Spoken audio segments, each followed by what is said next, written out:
Hi and welcome to KNTV for another fascinating life story. Today's story comes from Jerry and it's a really good one. Can I just encourage you though to subscribe to the channel and to click on the bell symbol, because then you'll get updates of all our future programs. Thanks for watching.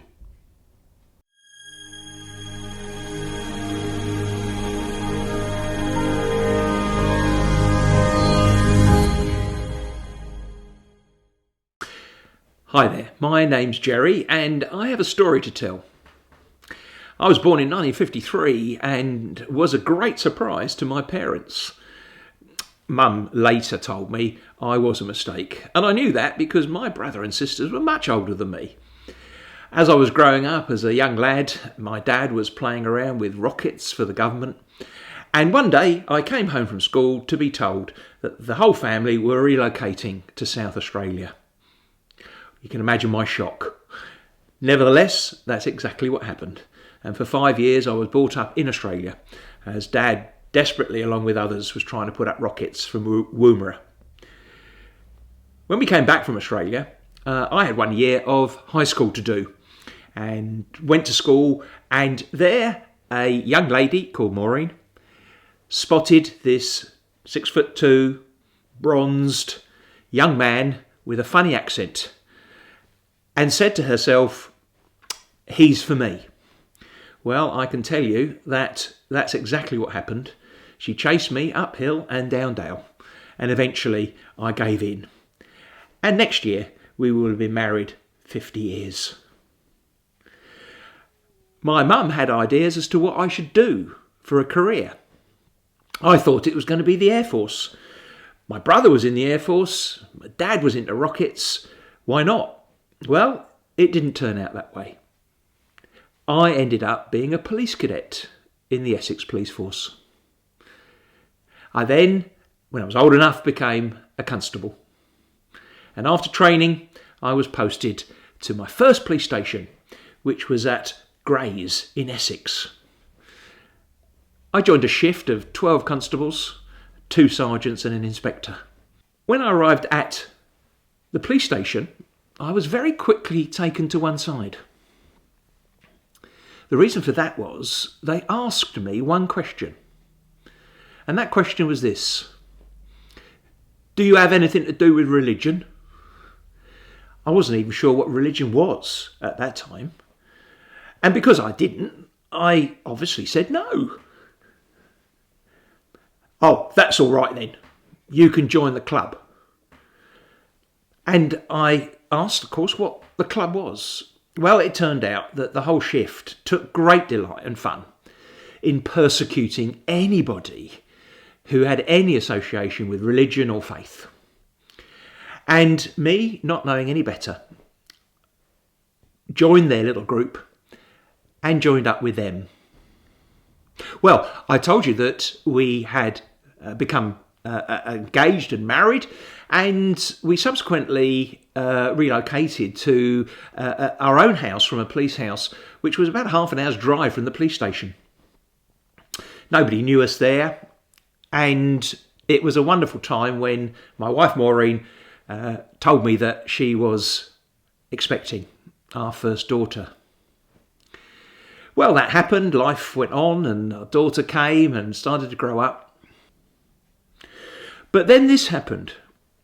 My wife Maureen said to me one day, "The Baptist church up the road has a playgroup. It's time that our daughter should go." Well, time went on, and the inevitable happened when my wife said to me, "It's Christmas, of course, and the kids are doing a nativity service." Well, I did happen to know what a nativity service was. And I said, "Oh, that's lovely. I hope they have a good time." She said, No. She said, "They're doing the nativity service in the church itself. And our daughter, wants you to come."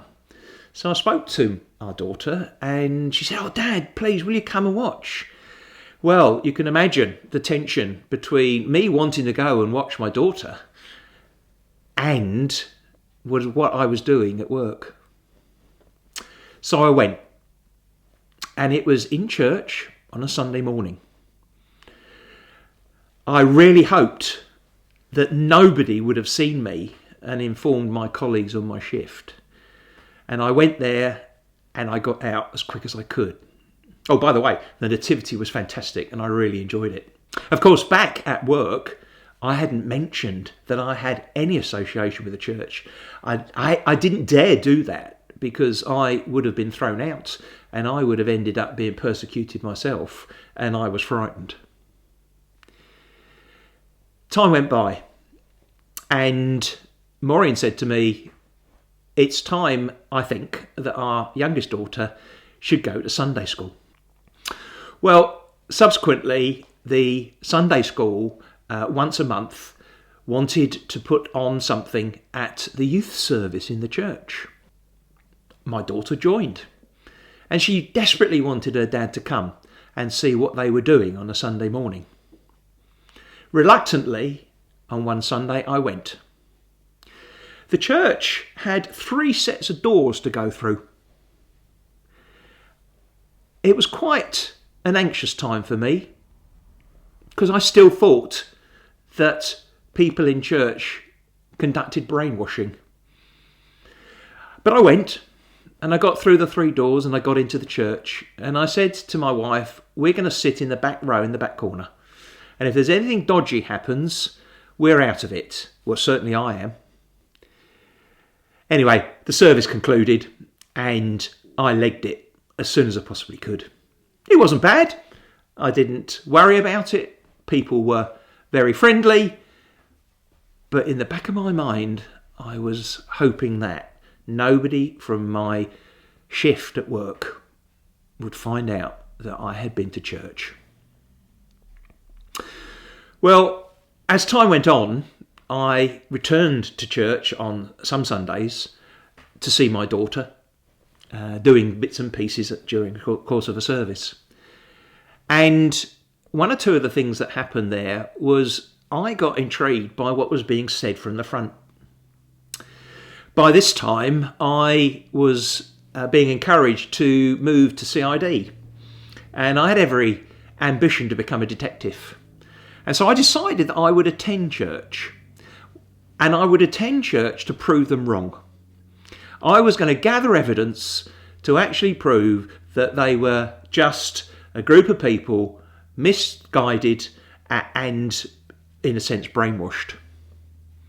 And of course, that gave me a good reason, if I was challenged by my colleagues that they caught me going to church, I was going there to actually prove them all wrong. Well, what I didn't realise, of course, was God was working in my life. I know that now, but I didn't know that then. God had been in my life all along. I know that now, but I didn't know that then. And so, as I attended church as often as I could to prove them wrong, I found myself and my wife moving down the rows towards the front. Wow. Why? Well, I wanted to hear more. I wanted to get more evidence. I was taking notes. I was looking around. I was making observations, all to gather sufficient evidence to hold them to account. This was over a period of about 4 years. Well, the minister of the church moved on, and a new minister was called. He turned out to be a lovely, lovely, softly spoken Welshman. It was his first Sunday.